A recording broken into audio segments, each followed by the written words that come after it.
All right, give me a second. Knock me out of there. All right, cool. And three, two, one, round two. And yo, what's up, everybody? It is Marks McDuffie here, the owner of the Ion Training.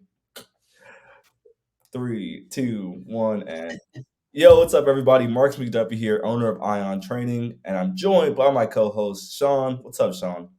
How you doing, man? Good to see you again.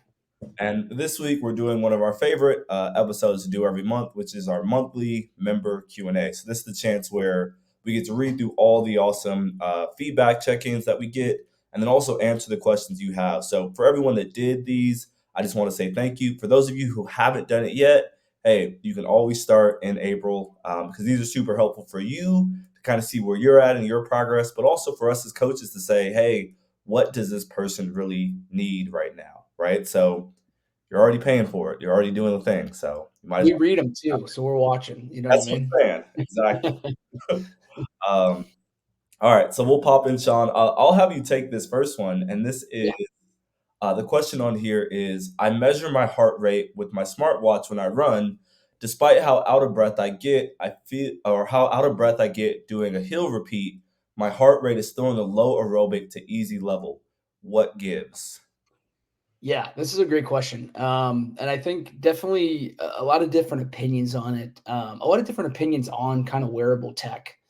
And I'll just kind of talk more from my perspective, which I like to do anyway. I don't really like to dive into the science of stuff necessarily, but I think that's something that I've definitely noticed with my smartwatch. I have a Garmin. Okay, not that we're sponsored or anything, but he's got a Whoop. There you go. I think that they're really great accessory tools. And I think that kind of goes to my answer to this question is that they are accessories to kind of your own methods of tracking your progress or intensity in a workout.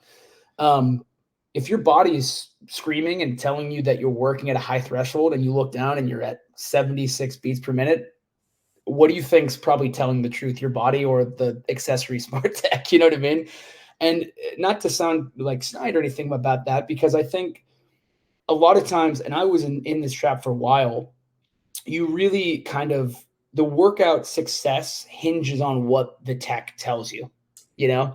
Yeah. And I definitely for a time, I mean, I remember when I had an Apple Watch, I had was in competitions with all my friends, and it was like this big driving force, and it can be a really good motivating factor. But I think at the same time, sometimes if you live or die on the hill of that smart tech, it can be kind of a detriment to your workout as well. So, you know, what I would say is use it just as that, as something else to measure progress alongside the ways that you normally do. And, you know, thinking about some of the strategies, you know, for this question specifically with heart rate and all that good stuff, what I found, what I've started doing is really go kind of go old school, like non-techie. I call it my caveman clock. So, you know, for heart rate and stuff like that, I personally will do like talk test, right? I think that's a really easy one that again used in coordination with the watch can help you kind of balance out those weird results you get. And you know, for that, it's just, you know, if I'm doing something aerobically engaging or challenging, it's just, hey, can I say 1 to 2 sentences without breaking out? You know what I mean? And then I know kind of I'm in that, zone 2, I guess, talk test Yeah. cardio zone. Yeah. So, you know, I think there's a lot of ways to kind of gauge the intensity of the workout, but I think always the most important is just listening to how you are feeling. You know what I mean? Not necessarily what something's telling you on your wrist. Yeah, I think because I was definitely the same way back when I had even with the Whoop, like Yeah. I'd be in these groups with my buddies and I would have this amazing workout where the focus wasn't even on, like burning calories. And I'm like, oh man, their strain was higher than mine. And all of a sudden, Yeah. this could have been this like awesome moment Yeah. became, oh, I didn't burn as many calories this time, or I didn't, XYZ. And it kind of took away from what I had just done for my body, you Yeah. know? So yeah, I think that's definitely a big one of use those things to track against yourself. Don't like Yes. look at the metric and say, "Oh, the metric says this is easy, so therefore something may be wrong." Just kind of look at, Yeah. "Hey, how have my things stacked up over time, Yes. and where is this one in the place of that?" Like that should be the only thing those things are useful for. Yeah. There's no substitute for how you feel in the moment doing the thing, Yeah, right? Yeah. Exactly. And the last piece for that too, like if you're running a bunch and your heart rate is still pretty low, it kind of just means you're in great shape, you know? So Yeah, give yourself a pat on the back and good job there. there you go. All right. For this next one, what should we be eating before workouts versus after workouts? So, um, this person read my mind. I sent out an email about this week, but I would say the big thing before and after workouts is that where most of your carbs for the day should come, right? So when you want to have like your rices, your breads and sandwiches, your oatmeals, whatever else it may be, try to plan them around your workout because having carbs before and after, is a really great way to like recover from the workout, right? Like your before and after should probably be good amount of carbs, good amount of protein, depending on what time, and then some type of like fruit, veg, somewhere in there. So I would say an easy one before workouts is like protein oatmeal. Like if I only have 30 minutes before my workout and I don't want to be super stuffed, I'll make a small bowl of like oatmeal with some protein, a little bit of berries, and some honey. And then I'm like good to go before my workout. So I have energy going Yeah. into it, right? Which is the big thing before. Coming out of it after your workout, the big thing is replenishment, right? Mhm. So we're looking at, hey, I'm getting a good amount of protein in and I'm getting a decent amount of carbs in as well so that my muscles, my body can kind of recover back. So, whatever in that you can kind of play around on what fits you best, but just, hey, like 30 minutes to 2 hours before the workout, protein, carbs, some type of fruit, 30 minutes to like, 2.5 hours after the workout, protein, carbs, some type of fruit or veggie. And just kind of learn to work that in on what works best for you from that one. Yeah. Yeah. And then you can kind of play around. Like if the fun part in this, the part that should be fun is you eat something and then you go to your workout and you're like, oh shit, like I don't feel good. And then you don't eat that anymore. And then you finally find the little thing where you're like, oh, that's it right there. So find some joy in the curiosity of that for sure. That's what I was gonna add is just like find the thing that makes you excited to work out. I know people who eat a Rice Krispie treat every day before they work out. Some people don't like that. You know what I mean? Some people, go fasted, right? But it's like find the thing that in the workout you feel like I'm winning it to the best that I can, and then just create habit with that because it becomes part of the routine, which is fun. I mean, the amount of times a little pack of gummy bears has saved me in a workout is, There you go. yeah. All right. Next one on here. The question is, do you keep exercising when you're sick, or is it better to rest? Yeah, this is a really good one. I think this one is so personal preference. But at the same time, I think there are things when you should and things when you shouldn't, right? You know, Obviously, if you're in a gym situation and you're sick, like first and foremost, you don't want to get the other people around you sick. So that would probably be a case of like, hey, if you're feeling contagious, blah blah blah blah blah, like maybe don't come work out Yeah, with people. But that doesn't necessarily mean don't work out at all. I think that this one is very, very, very important to kind of listen to again your body and see how you feel. If you're sick, is it smart to push yourself and lift the heaviest you've done, or run the farthest you need to go, or jump the highest, or swim the furthest? yeah, Probably not. But at the same time, we talk about it so much, and I think so many of our members have seen too that movement can be so restorative. yeah, And I know personally, when I get sick, the last thing that I kind of want to do, even after like a day or two, is just kind of lay around in the sickness, right? And so I think working out again is a very relative term, especially when you're dealing with illness. But things like getting outside for a walk, just trying to keep body moving in some way that is digestible to how you're feeling is so important.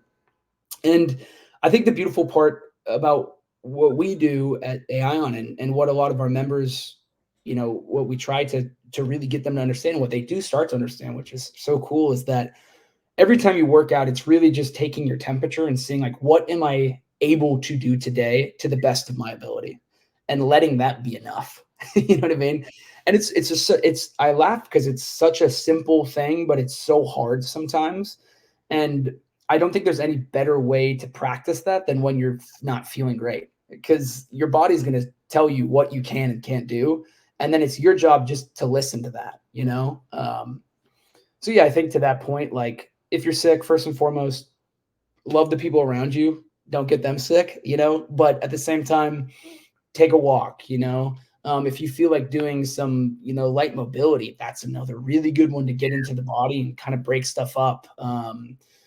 Any of those kind of easy options, like good quality movement, which is what I always tell clients when they come in from injury or sickness. Like, let's just get good quality movement today, and that's a win. So Yeah. I think that's good guideline for working out with illness.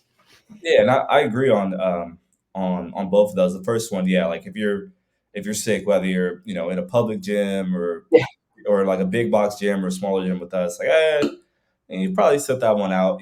But I also definitely, and I love that we've been talking more about this, especially in the podcast and with clients. But the big thing that continuous come up is giving people permission yeah, to set where they feel, right? Like even with the smartwatch question, hey, like yeah, you have permission to really work your butt off and it still be at the easy level. Like that's yeah, fine. Don't feel like that's breaking any rules or whatever. So when it comes to sickness, I'm the same way as you, man. I'm like day two, I'm like, ugh. And I gotta learn like if I'm yeah, doing this and I'm trying to move because I'm afraid that I'm gonna lose my progress, it's probably not the best. I probably just need to rest, and it sucks yeah, to live with that.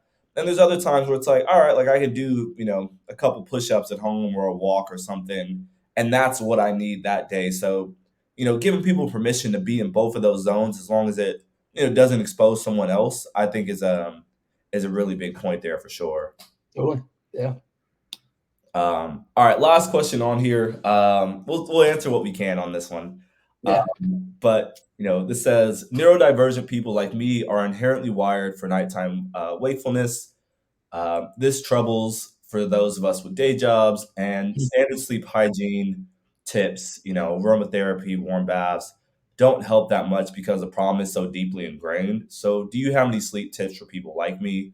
Something we won't find among the basic advice. So, I think in this case, as someone with ADHD, I'll answer from what I've seen and what I've learned. I think the first one is kind of looking at like supplementation, right? Like, what are we doing from a supplement standpoint? This is just overall sleep. Like, if we're not taking, 400 to 800 milligrams of magnesium a day, we are leaving a lot on the table for just how my body feels and carries itself throughout the day. But I think the other one is it also becomes even more important to like develop some type of routine in the evening that yeah, the evening is going to be different, but I think it's going to be different for every person. But I think routine as a neurodivergent person becomes even more important because I really, really got to signal my body, hey man, it's time to shut down. I know you're amped up. I know there's 1,000 things on that to-do list you're thinking about. I know that there's all these things popping around, but we really need you to amp down. And the goal with all of this is to get a little bit better. yep, So the goal isn't to go from where I'm at to where I like to the perfect 8 hours a night. It's to go from, hey, I'm getting 5 hours to, okay, cool. Well, now I'm getting five and a half, right? So it's really looking at, hey, like one, supplementation. Am I taking magnesium? Am I taking some type of melatonin to make sure that my levels are right on things?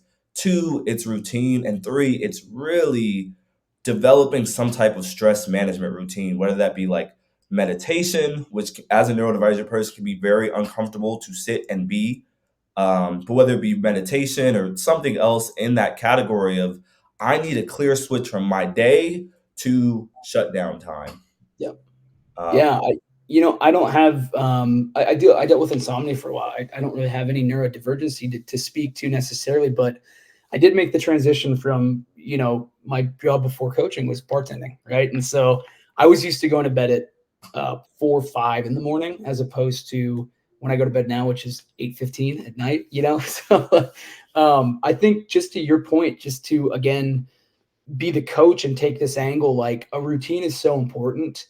And for me, what I used to really start to calm my body down was like a nightly mobility routine. And I think that was super, super helpful for me. And I don't know if that's really kind of to their point, like a mainstream thing that a lot of people advertise about like doing your mobility before bed. But I think definitely for me, what I found was I had that same sort of antsy thing of like my body was like, it's not bedtime. What are you doing? Right. And being able to get into my body in, to your point, like a meditative zone, but also add that kind of physical kind of mind body connection to it as well. And then doing something not strenuous, but mentally and physically demanding just made poop me out and got me ready for bed, you know? And now it's funny because my body really coordinates those moves with sleep, right? So like if I don't do my, mine is, a 10-minute mobility routine of blah, blah, blah, blah, blah, it doesn't matter. But if I don't do those 10 minutes, I can feel myself kind of up, you know what I mean? And once I do it, it's like almost like a signal to my brain just to switch off and get into night mode. So I love the idea of routine. That's what changed my sleep habits 100%. And just adding some sort of like active movement to that too, I think is a really good example of how to continue to evolve that as well. Yeah, hell yeah, and I love that. Like everyone needs to treat themselves like a baby when it comes to sleep. Like it Yeah, doesn't matter totally. what routine it is, you've got to have something. It's got to be, oh shoot, it's at this time. I have to start doing these things, and in this case, like she mentioned, like, somebody may be able to start at 9 p.m. with their routine of mobility, and that is enough time for them to like start to calm down. For others, you may have to say, hey, I have to start at 7. And it's one of those things that's unfortunate, but it's also reality and acceptance of who I am at that same Mhm. point as well. So dope, peeps. Well, that's all of our questions for here. Like I said, I want to say thank you again to everyone. Very much more than 4 people. A lot of people filled it out. So thank you for that. Yeah. We love seeing those. We love especially reading the favorite Ion moments. That's one of my Yeah. favorites. So Yeah. I want to say thank you all for joining us, and I hope to see you all on the next Q&A for April. I'm talking All to right. See you all there.